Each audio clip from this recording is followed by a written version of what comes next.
समवेत आम्ही पूर्णपणे हे प्रकरण तडे जाईपर्यंत त्यांच्या पाठीशी भक्कमपणे आम्ही उभे राहू, हा विश्वास त्यांना देण्यासाठी आज मी आले.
आज विधिमंडळात विधान परिषदेत देखील जीएसटीचं विधेयक क्रमांक 33 पारित करण्यात आलं आणि या विधेयकामुळे राज्याच्या जीएसटी पेयधारकांना खूप मोठा दिलासा या ठिकाणी मिळणार आहे.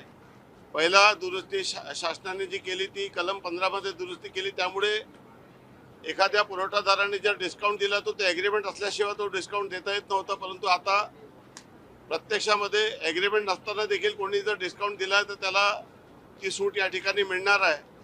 आणि दुसरं महत्त्वाची सुधारणा या ठिकाणी केली की एखाद्या ठिकाणी